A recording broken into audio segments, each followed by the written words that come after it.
नमस्कार। आज एक बहुत ही महत्वपूर्ण कथा सुनाने जा रहे हैं।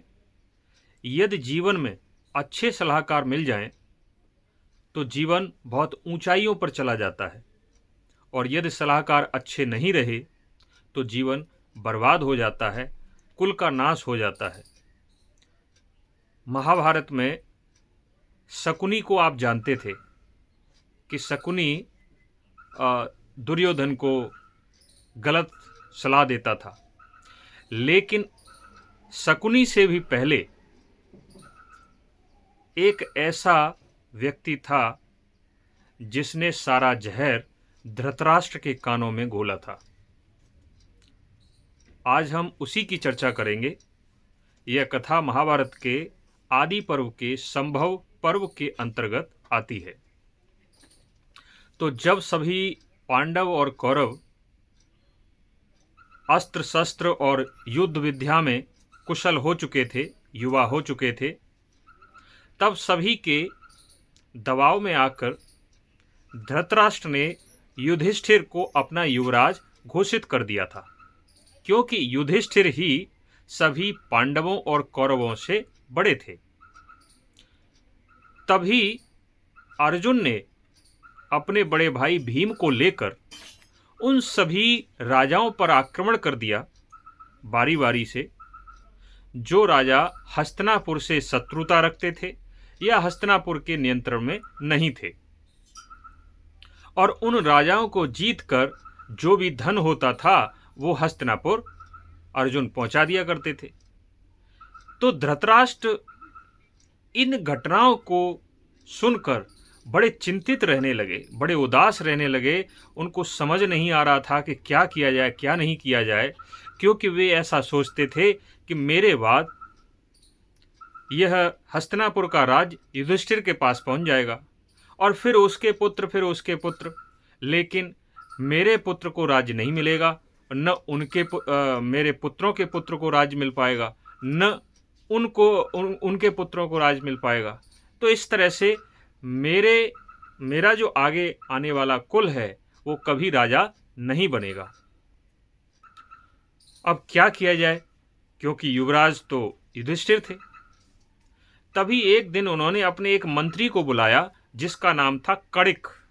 जी हाँ, ये जो कणिक था, ये कूटनीति और राजनीति शास्त्र का प्रकांड विद्वान था।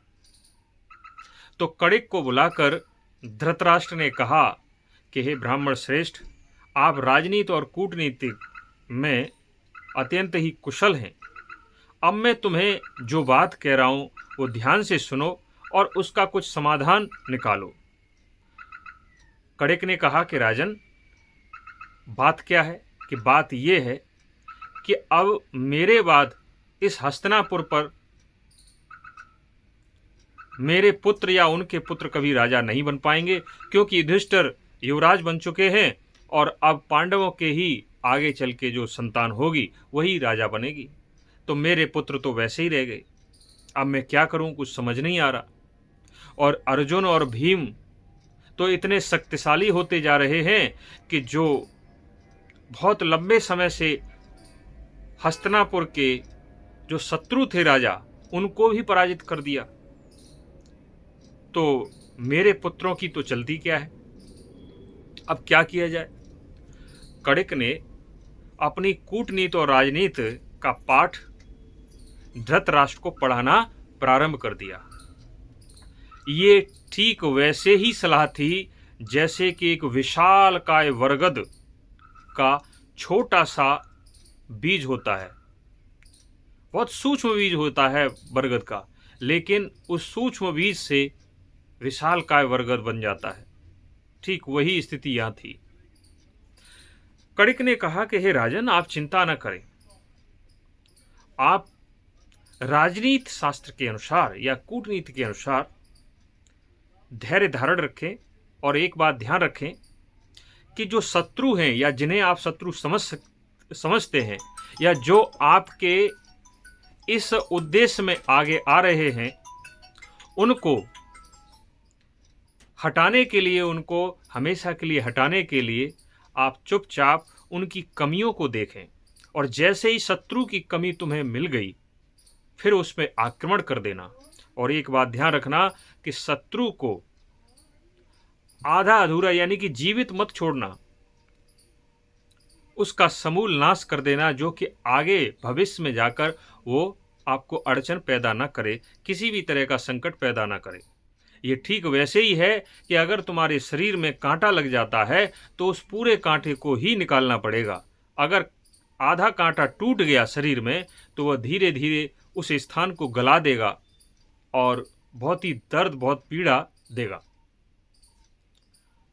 कणिक ने कहा कि हे राजन, जब आपकी महत्वाकांक्षा यानी कि कूटनीति के अनुसार जब आपकी महत्वाकांक्षा राज्य को पाने की हो और उसमें आपका पुत्र, मित्र, भाई, भतीजा, गुरु, कोई भी नाते रिश्तेदार यदि अड़चन बनता है तो उसको भी नष्ट कर देना चाहिए।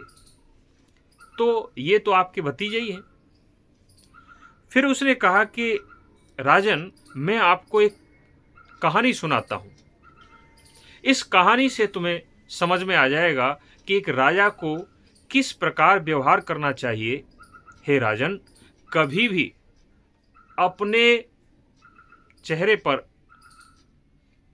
कभी भी ये नहीं दिखाना है कि आप पांडवों से जलते हैं या आप नहीं चाहते कि पांडव हस्तिनापुर के राजा बने। ये कभी भी आप अपने चेहरे पर लेकर मत आना, ये अंदर ही रखना। और कोई ऐसी षड्यंत्र की रचना करना कि सांप भी मर जाए और लाठी भी ना टूटे, किसी को ये महसूस भी ना हो कि राजन आप अपने ही भतीजों के विरुद्ध हैं और आपके भतीजे नष्ट भी हो जाएं। तो उस कणिक ने कहानी सुनाई थी कि जंगल में 5 जानवर थे। उनमें सबसे बुद्धिमान और चतुर और अपने स्वार्थ को सिद्ध करने वाला था गीदड़। और गीदड़ के अलावा एक शेर था, एक चूहा था, एक नेवला था और एक भेड़िया था। एक दिन ये पांचों एक स्थान पर बैठे हुए थे तो दूर एक हिरन का सरदार यानी कि बड़ा हिरन हिरष्ट पुष्ट था, वो घास चर रहा था। उन सब की उस पर नजर पड़ी। उस गीदड़ ने, जो बड़ा चतुर गीदड़ था, उसने कहा कि अगर इस हिरन के सरदार को अपने बस में कर लिया जाए, इसकी शिकार कर ली जाए तो इसका मांस खाने में बड़ा अच्छा लगेगा। फिर क्या था, उसकी सलाह से जो शेर था वो उस हिरन के सरदार के पीछे दौड़ा। काफी प्रयास किया, शेर थक गया, लेकिन वो हिरन का जो सरदार था वो पकड़ में नहीं आया क्योंकि वो काफी हृष्ट-पुष्ट था। जब पकड़ में नहीं आया और शेर थक गया तो फिर से पांचों इकट्ठे हुए और कहा कि ये ऐसे बस में नहीं आएगा, एक योजना है और उस योजना के अनुसार हम इस हिरन की शिकार कर सकते हैं। उस चतुर गीदड़ ने कहा कि जब ये सो रहा हो हिरन, उस समय चूहा जाएगा और इस हिरन के 2 पैरों को काट खाएगा और उसके बाद हे शेर भाई, तुम उस पर आक्रमण कर देना। फिर उतनी तेजी से हिरन नहीं भाग पाएगा और शिकार हो जाएगा तुम्हारा। ऐसा ही हुआ। योजना के अनुसार चूहा गया और सोते हुए हिरन के 2 पैर खा लिए और पीछे से शेर ने आक्रमण कर दिया। अब हिरन जैसे ही भागने लगा, लेकिन उससे भागा ना जाए क्योंकि उसके 2 पैर खा लिए थे चूहे ने। और इस प्रकार शेर ने उस हिरन को मार दिया। जब मार दिया तो भागते हुए वे सारे के सारे आ गए। अब वो चतुर गीदड़ बोला कि अब तो शिकार हो ही गई, अब तो सभी को भरपेट इस हिरन का मांस खाना ही है, लेकिन तब तक आप ऐसा करो कि स्नान करके आ जाओ, मैं तब तक इसकी रखवाली करता हूं। वे सभी जानवर उस गीदड़ के समझाने में आ गए, बहकाने में आ गए और सभी स्नान करने चले गए। अब सभी चले गए तो सबसे पहले आया शेर। जब शेर आया तो गीदड़ को उस मरे हुए हिरन के आसपास घूमते हुए देखा, बड़ा चिंता में, बड़ा वेदना में। उसके चेहरे पर अलग ही चिंता दिखाई दे रही थी। शेर ने बोला कि गीदड़ भाई, तुम चिंता में क्यों हो? अभी तो मैं ठीक ठाक ही छोड़ गया था। कोई समस्या है? कि बहुत बड़ी समस्या है। मुझे ये चिंता खाई जा रही है क्योंकि आपके पीछे चूहा ने जो बात कही है वो मुझे अच्छी नहीं लगी। शेर ने कहा, चूहे ने क्या बात कही है? कि चूहा कह रहा था कि ये जो शिकार हुआ है ये तो मैंने किया है। अगर मैं हिरन के पैर नहीं खाता तो शेर की क्या मजाल कि हिरन को मार देता। शेर बने फिरते हैं वैसे ही, जंगल के राजा हम हैं, जबकि शेर को अपने बल पे मार के शिकार खाना चाहिए। आज मेरे द्वारा मारी हुई ये शिकार शेर खाएगा। तो शेर को बड़ा अजीब लगा। उसने कहा, ये तो गीदड़ भाई तुमने अच्छा किया कि मुझे बता दिया, नहीं तो ये चूहा पूरे जंगल में सभी जानवरों को कह देता कि शेर ने मेरे द्वारा की गई शिकार खाई है। मैं ऐसा नहीं करूंगा, मैं जंगल का राजा हूं, अब मैं तो अपने द्वारा ही मारी हुई शिकार खाऊंगा, चूहे के द्वारा नहीं। और ऐसा कह के शेर चला गया। उसने नहीं उसको खाया, हिरन को। अब थोड़ी देर के बाद भेड़िया आ गया, और जैसे ही भेड़िया आया तो वो गीदड़ बोला कि भाई भेड़िया, तुम आ गए, तुम्हारी जान संकट में है। उसने कहा, कैसे मेरी जान संकट में क्यों है? अरे कि जो शेर था ना, शेर ऐसा कह रहा था कि भेड़िया करना धरना कुछ नहीं, और फोकट में या हमने शिकार किया खुद खाएगा, लेकिन खा लेने दो, कोई बात नहीं है।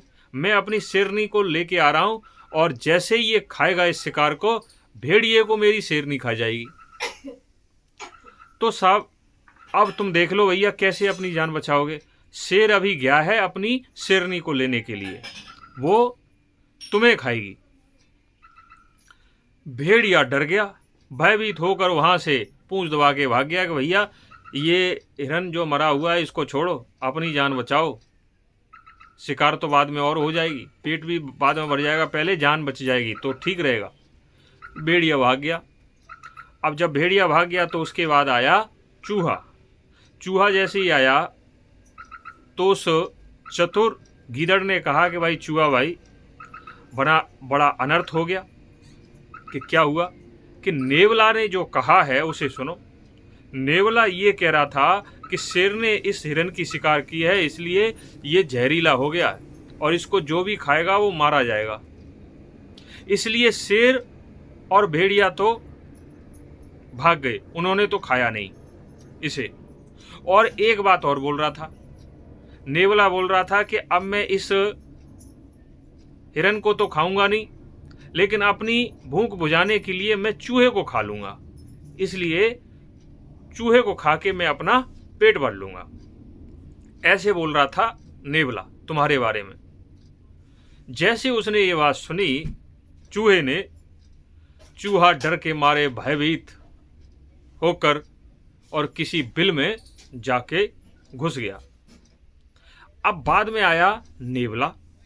जैसे नेवला आया तो उस पर तो वो जो गीदड़ था वो गुर्राने लगा कि भाई नेवला देख, मैंने अभी शेर को, भेड़ियों को और चूहे को अपने पराक्रम के बल पर भगा दिया यहाँ से। अब तू मुझसे युद्ध कर, अगर मुझसे जीत गया तो तू इस शिकार को खा सकता है, अन्यथा नहीं। अब नेवला सोचने लगा कि जब इस गीदड़ से शेर ने कुछ नहीं, इस गीदड़ का शेर कुछ नहीं कर पाया, भेड़िया कुछ नहीं कर पाया, और अपने आप को चूहा बहुत विद्वान समझता है, वो कुछ नहीं कर पाया, तो भाई मैं क्या कर लूँगा। अपनी जान बचाओ, भाड़ में जाए, ये मरा हुआ जो हिरन है इसका खाना छोड़ो। और ऐसा कहते हुए नेवला भी वहाँ से खिसक गया, भाग गया। अब कौन बचा? कोई नहीं, केवल एक। वो कौन था? वही चतुर स्वार्थी गीदड़, और गीदड़ ने उस मरे हुए शिकार किए हुए हिरन को बड़े चाव से और आराम से खाया और पूरा खुद ही खा गया। तो कड़िक बोला कि हे राजन, उस गीदड़ की तरह आपको चतुराई रखनी चाहिए, उस गीदड़ की तरह चतुर बनना चाहिए। कभी भी यह दिखावा मत करना कि आप पांडवों के विरुद्ध हैं, या आप पांडवों से ईर्ष्या करते हैं, या आप नहीं चाहते कि पांडव इस हस्तिनापुर के राजा बने। हमेशा वही दिखावा करना कि आप तो पांडवों के बहुत हितैषी हैं, आप पांडवों को बहुत प्रेम करते हैं, यही दिखाना। और जैसे ही मौका मिले आप ठीक वैसे ही करना कि सांप भी मर जाए और लाठी भी न टूटे। इसके अलावा कड़िक ने और भी बहुत सारी बातें बताई, और ऐसा जहर भरा धृतराष्ट्र के मन में कि धृतराष्ट्र ने निश्चय कर लिया कि जो भी कड़िक ने बताया है या समझाया है, अब मैं ऐसा ही करूंगा। मैं कभी भी अपने चेहरे पर ये भाव आने ही नहीं दूंगा कि मैं पांडवों से ईर्ष्या करता हूं या मैं पांडवों के विरुद्ध हूं। और यही कारण था कि जब दुर्योधन ने कहा था कि पांडवों को जलाकर मार देते हैं, तो उसमें सहमति किसकी थी? सहमति राजा धृतराष्ट्र की थी। अगर धृतराष्ट्र नहीं चाहते तो पांडवों को लाख के महल में जलाने की योजना फलीभूत नहीं हो सकती थी। लेकिन क्योंकि धृतराष्ट्र ऐसा चाहते थे, इसलिए उन्होंने वही आदेश दिए जिससे कि पांडवों का अहित हो, नुकसान हो या उनकी जान चली जाए। तो जो महाभारत में हम मामा शकुनी को सलाहकार मानते हैं, लेकिन शकुनी तो कुछ भी नहीं था।